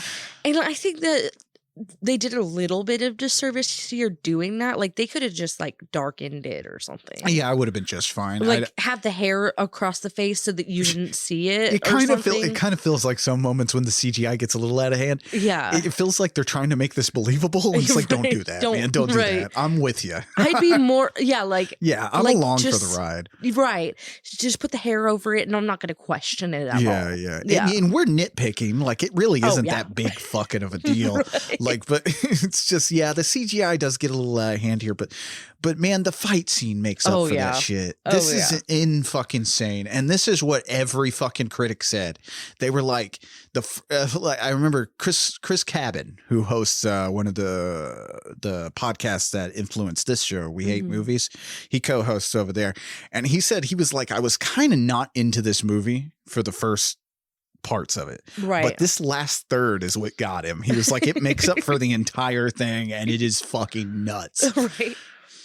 So Gabriel kills all the women in there, and then goes to the bullpen, as you said it, and he kills all the officers in the station except for Moss and Shaw. Yeah, Moss gets kind of cut up, right? But like, I love where he fucking, because by the way, you know, he suits up. We have a suiting up scene for Gabriel. Oh yeah, because he goes into the evidence locker and gets all his shit. Yeah, but like the lady who's in the evidence locker, that's Basu, James Wan's wife. Okay, sorry, I'm snapping at Brittany. I'm so excited about this movie.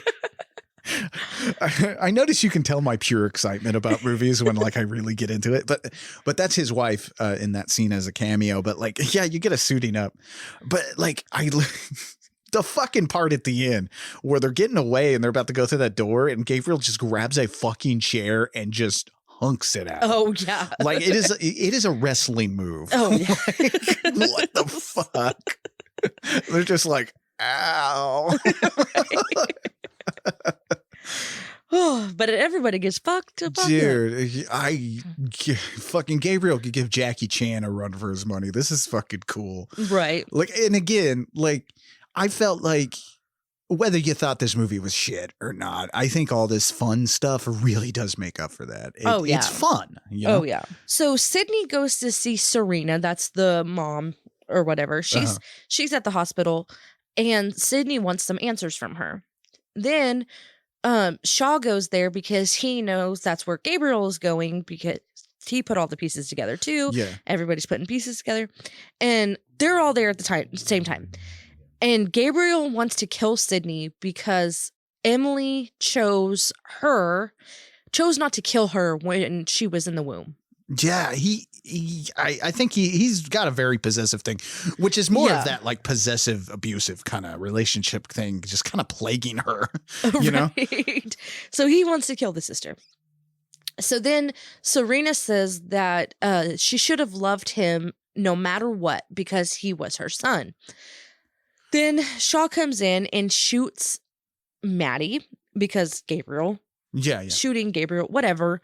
It's so confusing. There's so many things. Well, because you also learn is Emily and Gabriel is Maddie and Emily, like, because you also learn all the fucking dream sequences and weird shit that happens. That's all because Gabriel locks her in this like prison type thing of her own mind, which is that is cool. Right. He takes over and he's like, I'm in he charge makes now. her see whatever he wants her to see. Right. You know, when he's taking over. Right. Oh, and I didn't say this earlier, but Sydney figures out that the reason why Gabriel's doing this now is because when Derek hit Maddie's head against the wall in the beginning of the movie, it unlocked him. Yeah. Because it like shook him free or whatever in the brain. Which is weird because you would think he'd kind of be there. But she also mentioned that she kind of does. She has had problems. Is that what's up? Yeah, but I thought those were from before. And the miscarriages. I'm sure that's all Gabriel. Right. You know. But she didn't know that was him. And now he's speaking and he's out. And I do feel like, I don't know. It's a disservice not to tell her that she had a parasitic twin. Like, I feel like that was definitely something you needed to know. That's why we're kind of like, well, fuck that doctor. Right. I'm glad she's dead. Because they hid that from her. Or they made her think that it was just this imaginary friend or whatever, which is fucked up. It is. You could tell kids anything. Anyway. Tell your, Night of the Horrorphile doesn't get serious very often, but we're going to get a little serious here. Tell your children about their parasitic teratomas. Yes, please. The more you know. Anyway. That was a weird, the more you know.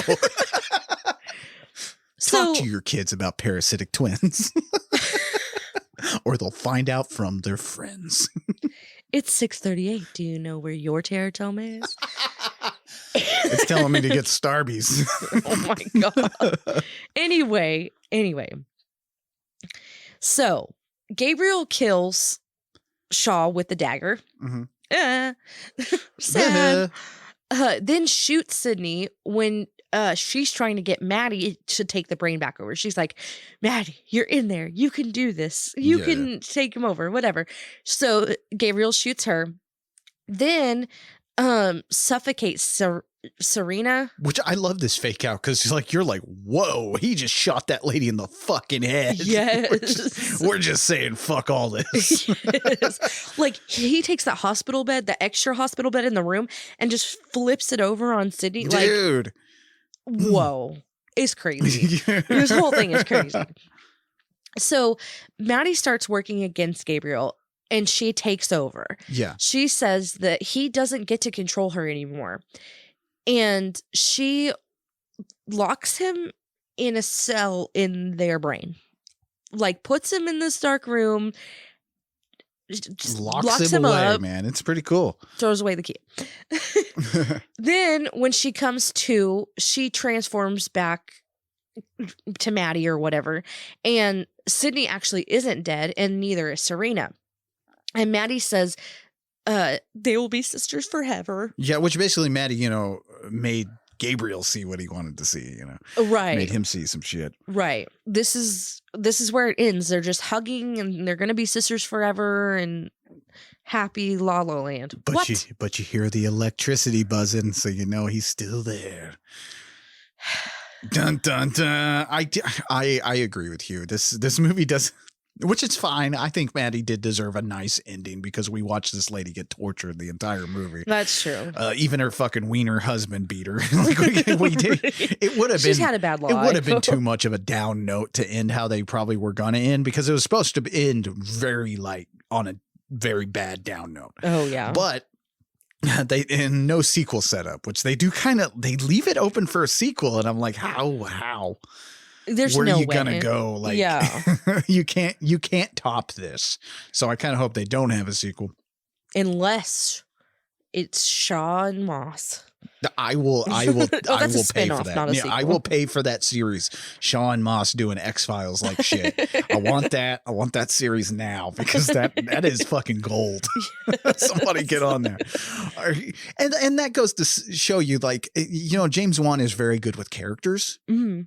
And so is Akela Cooper, and JT Pitty helped write this, but more Akela Cooper. But they're very good with characters, so I do hope those two work again together at some point. I don't know, because it seems like he's more dedicated to action movies now, which is fine, because I mean, he can direct the shit out of an action movie. I found that out with Aquaman. Oh, yeah. Which is one of the best of the DC movies. It made more money than all of them. You're just saying that because dude's in it. Oh, God. I'm just kidding. Oh, God. Momoa. Momoa is I mean, I agree. Yeah, damn. But no, they're very, the characters are so good in this movie. I think that's one thing to really latch on to. But Malignant was released theatrically and through HBO Max on September 10th, 2021. Originally, it was supposed to arrive in August of 2020, but like pretty much all our movies this month, the COVID pandemic changed all that. Now, it wasn't a success. It was kind of a bomb. On its $40 million, I think it made like 30 million. But, I just like every movie that goes on to be a cult hit, like these things usually fucking bomb time and time again, as we've discovered on this show. Oh, that's true. That's true. So it's not a big deal. And it's not, it didn't feel like a big deal to fucking, to James Wan either. I mean, he shot this in between Aquaman movies. Oh, yeah. He's doing Aquaman 2 right now. So he's fine. It just really is just fun. It was fun for him. You can feel how fun everybody had making this. Oh, yeah. Like, it's a fun movie. Response to this was pretty mixed. I know on Twitter and the film boards, people either loved or hated this one. No one was really middle ground very much. Nobody had a meh.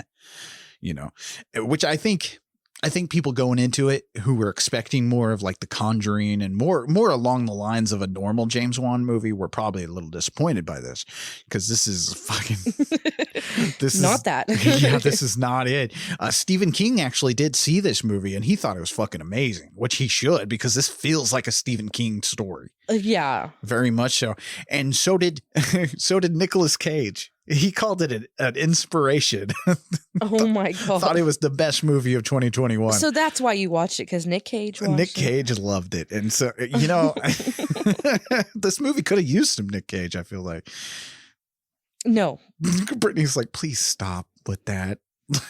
Nobody likes Nick Cage. We're going to do Nick Cage month. You just wait. Do a whole month of Nicolas Cage. Here's my resignation to Night of the Horror File. I don't have any contracts, so I'm leaving. Bye. I'll finish this episode. Okay, barring Brittany quitting. This movie's just pure fucking fun to me. It's fun horror. It's something we don't get in horror movies much anymore. Fun. Yeah, I don't think we get a lot of fun much anymore with the horror movies. And it's not like every horror movie has to be so dead goddamn serious. Right. And not that they all have been, but this type of movie is kind of what I want more of from filmmakers in general. Just stepping out of the boundaries and doing something completely different, taking chances, breaking your own traditions, shredding the norms of what's expected from the typical horror movie or typical genre film in general, Right. But while also delivering a unique story. This is all unique. I can't really say that I've seen a story quite like this. It feels so fresh. Right. Bits and pieces. I do agree with that. Yeah, bits and pieces. Yeah, you can definitely fit it into other stories. You can. Okay. And I can maybe a tiny bit, but I'm going to have an outsider's point of view here. If you really weren't into horror movies, or you kind of know a casual watcher like me, it doesn't. It's fresh. It's new. Like, you haven't heard the story before, and those bits and pieces, like, you don't catch that. But for a horror fan, you do catch those, and that's nice. Well, that's the love letter yes. part of this movie. It's definitely a love letter to those of us who love horror to this fucking beyond. Sorry, and I know you said that, but yeah. No. Yeah, you're right on the money there. Yeah. Because like, I'm not the biggest James Wan fan. Right. I'm not huge on the Conjuring movies. I'm okay on Saw. I think it's an okay time, but I'm not big on those either. But I do think he's a fantastic filmmaker. I think he makes a great fucking movie. Whether I think those movies are scary or amazing or not, like I do think they were landmark movies in the horror genre. They changed things. And hopefully, maybe Malignant will change stuff up a little bit because, like, they are important to the horror genre as much as some people hate them.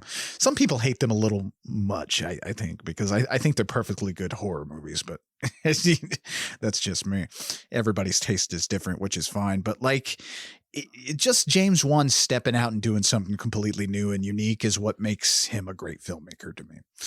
And like I said, the man knows his horror, and this really did prove it. It really did fucking prove he knows his shit, and I love that. And I love the love letter to horror fans, and the love letter to people who supported him from the very beginning. Because this very much feels like a return to like the grittiness. If you watch that original Saw movie, it's very gritty and very like independent feeling. And this this feels like a big budget independent movie. That makes sense. Yeah. Yeah. And I love when directors like of his caliber do this because the studios are like, yeah, whatever, man, just just go for it. It didn't feel like studio was interfering at all here. Right. Which is very lovely. That's nice. And very like not heard of because James Wan is making them gobs of fucking money at this point with Aquaman and stuff like that. So they're not going to tell him no. Right. You do what you want to do. Yeah. But, in the end, I just, whether this movie isn't particularly scary to me, parts are creepy, but I don't find it particularly scary. I'm sure some people would, but to me, it's just fucking bizarre nutball fun, man. Oh yeah. The stuff I really want lately. I really want fun. And a lot of horror movies that have been getting dogged by everybody have given me that. And I feel weird because I'm like, I love all this. Like, right. I don't understand why everybody's hating on it. Everybody wants more A24 kind of horror movie, like Hereditary and stuff like that. You said A24. I was like, what the fuck? It's a production company. Yes. Yeah. Yes. Everybody wants that kind of like a more in-depth kind of horror, and which is fine. I do love those movies too, but I need some fun every now and then, especially in this day and age, we need some fucking fun. But enough about me and blowing this fucking movie and talking about James Wan perhaps pleasuring me. There's that lawsuit again. Oh my God. But how did you feel about 2021's Malignant? Okay. All right. Here's the thing. Here it is. I was lost. Okay. But it made me want to keep watching. Not lost to the point where I'm like bored. Well, that's a good thing with this movie. I think you should be lost during parts. Right. Like I felt what it wanted me to feel. So by the end of it, I had heard the story, whatever. By the end of it, I was like, this is how it ends. The ending killed it for me. You needed more? No, I didn't need more. Expand on that. I did not want this to end on a good note. Really? And I know that sounds crazy. Everybody wants this tight knit box or whatever.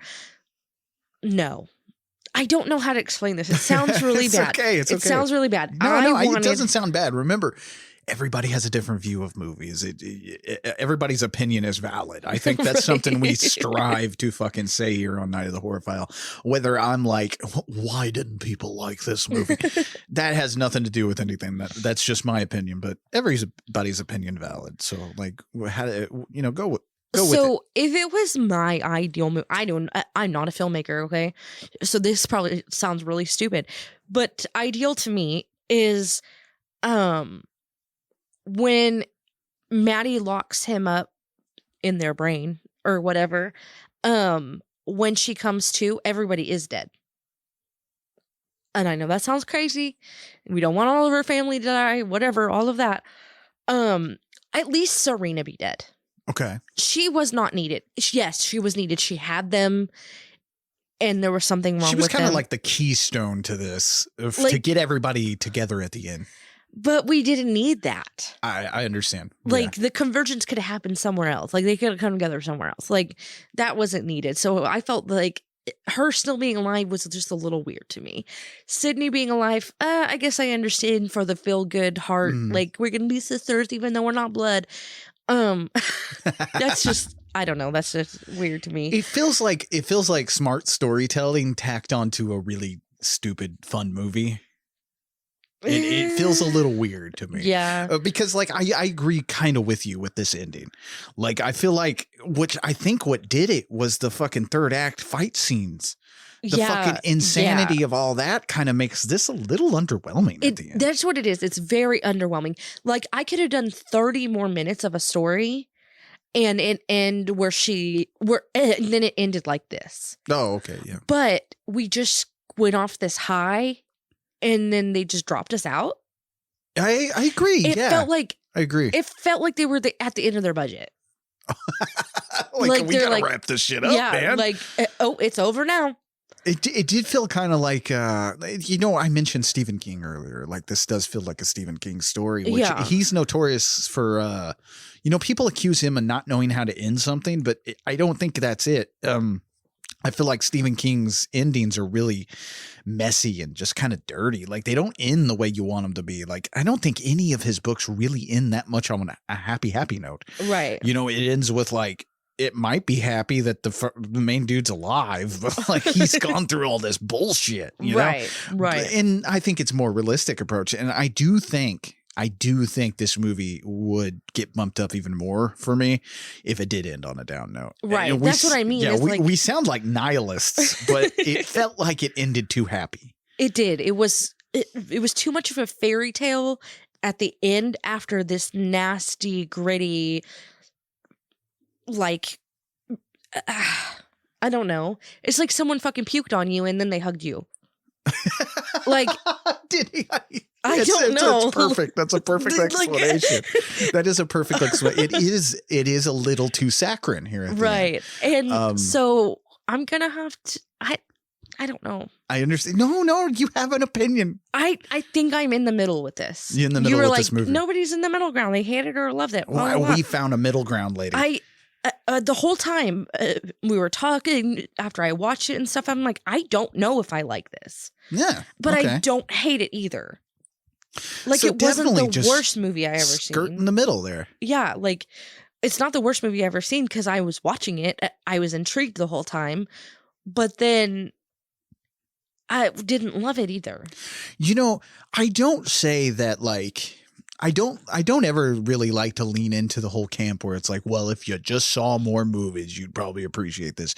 But I do feel like there are certain kind of subgenres that we haven't really thoroughly covered here on Night of the Horror File that I think maybe if you saw them, maybe you'd be swayed one way or the other a little bit more than just skirt in the middle there. Like I said, I don't like to say, oh, well, you just need to see more movies, like, because that's such a cop-out argument. Right. It's more like if you were more aware of the genre specific, I think you'd either love or hate this movie more, I guess. One way or the other you'd go. But the middle, I think, is because, like I said, this movie is very much a love letter to horror fans. Right. And not saying you have to be this fucking horror buff to get this movie. Right. It's just like maybe if you were a little bit more into what he was doing here, like with all this stuff. It's just I'm not saying you have to be to appreciate this movie. Don't get me wrong, you guys. That is not the argument I'm making. I hate that argument. Where people are like, I didn't like the new Texas Chainsaw movie, and there's always the asshole who's like, have you ever seen a horror movie? Yes, I don't like this type. It's such a cop-out fucking argument, and that's not what I'm making. I'm just saying, like, maybe if you would either hate or love this movie, I think, if you had more of a feel for it. Like, And Right, right. maybe after we do cover more of the genre that he's kind of touching on here, maybe you'll hate this movie. Who knows? You could go either way. But I do like that we found middle. Right. Like I And like that we found a middle here. I know, and you said that, and I was like, fuck, because I'm in the middle. Like, I don't know. That's very interesting. know. I don't think we've encountered a movie like this on the show where you've just been dead in the middle, like just not feeling great, but not feeling terrible. Right. I didn't feel like I wasted my time. Right. Watching this. And I think that's a credit to the story. Right. The writers, Oh, yeah, of course. But would I watch it again? Would I? Okay, I can't judge it on that. I'm never going to watch any of these movies again unless you are watching them. I understand. There's not one time that I'm just like, we don't lie. Let's pop that we in. don't lie about Brittany's taste in movies and her things. That's what makes this show interesting, is that you're not the horror fan. I'm not popping in a horror movie unless it's Carrie. That is Brittany's favorite movie. Yeah. That's her favorite horror movie. I've seen that a million times. I will see it a million more times. Which I think you can kind of appreciate a little bit of the psychicness. And that's what I said. Like, that's why this movie feels less like a Gallo to me. And I'm sure somebody would fucking yell at me for saying that. But it feels more like along the lines of like a Stephen King kind of story. Yeah. Like more along the lines with like the Carrie or The Shining or something like that. Just... but then you have tastes of Cronenberg, and it's just all these tastes just mished and mashed and blended into this fucking movie. Oh, yeah. But I liked it because I never knew which way it was going to turn. That is the thing. It's fun, man. It's a fun movie. It's not something, like I said, I didn't want to say this month was like the best of all the horror movies of 2021 because it's not technically. It's stuff I felt was awesome. Right. I just really liked these movies in specific from last year. And so, I think it's one of the, it's not a movie that's going to be like outstanding now. I mean, you do have it has its following already. Right. But I feel like here, it's another one of those movies like Last Night in Soho, where I think 10 years from now, this is going to be like the new classic horror, right? Which is very interesting to me that we're seeing this now. We're seeing cult movies come out now. Well, we'll see. We'll see. Some fat asshole like me in 10 years is going to be talking about how it bombed, but it's a cult hit now, But anyway, that's Malignant from 2021. Now we have closed off February and it's time to go into March. Now we have one more month of just random fucking horror before we get into our theme months. We do 3 months of themes, right? Starting in April, we do Trauma Month, and then May is Listener Request Month, which, by the way, you guys write in your requests any time of the year, Right. Send us messages on Twitter, Facebook, wherever you're at. Patreon people, I get those messages quicker than Twitter, I will say. And you can also email us at horrorfilemailbag@gmail.com. That's an even faster way to get your request into me. Twitter is really hard to keep up with. I'm not a social media person, and I do most of our correspondence. Right. Brittany does a lot more DMing than I do. Right. So you can always message. If you have a question, yeah, you can find us both on Facebook. Message and us Twitter. On there. So, yeah, send me because I'll get that too. Yeah, yeah. So get your requests in for May. Yeah, and then in June, of course, is our queer horror. We try to touch a little bit of the queer horror and stuff like that, and then on from there. But next month we're starting the month off a little crazy. We're going back to nasty, disgusting 80s New York. That's right. We're hitting Chud territory with Chud. Brittany kind of saw a little bit of this movie today. I was brushing up on all the movies for the month. Yeah. Which, by the way, if you guys want a list of the movies ahead of time, know what you're going to watch, and have a list in front of you, so you can go watch those movies before we touch on them. Go join Patreon. Why do you have to keep saying touch on them? I don't know. I'm touching everything today. You. But if you want a list, so you can follow along, join Patreon. The Patreon members get the list at least 2 days before the month begins. So that's all we got for you this week, man. I think I think we had a good time doing some new horror. I think we'll definitely filter some more like newer movies into our lineup as we go, because we traditionally haven't done a lot of new horror. Yeah. We've stuck around like the 60s, 70s, and 80s, but I think it's time to do a little bit of these new movies. Yeah, I think we just needed that time to figure out like the flow of our show. Well, plus like we're talking about movies that came out like last year, so it's a little hard to get like if you noticed about these episodes this month, we didn't go as deep into these movies and the making of as we possibly could, because I just don't know it yet, you know? Right. I'm sure I'll know it as we go on. But I had a fun time discussing these things with you, because I feel like we're talking about future cult movies that are going to be huge. I mean, that'd be cool. Like if down the line that is true, because I watched them. And plus, I kind of did it. Yeah, I kind of did did it to be an asshole, because I wanted to prove to everybody that good horror is still coming out. Like, oh yeah, the whole the whole comment where it's like there are no good new horror movies is fucking bullshit, because that's not how that works. Right. You know, you're just not looking in the right places. And these movies were fucking huge. Like, these were plastered everywhere. Everybody heard of them. So new horror does come out. Good horror does still come out. But anyway, thanks for joining us this week. I'm Leigh Evans saying stay spooky. And I'm Brittany. Stay horrific. Bye-bye. Bye. Thanks for listening.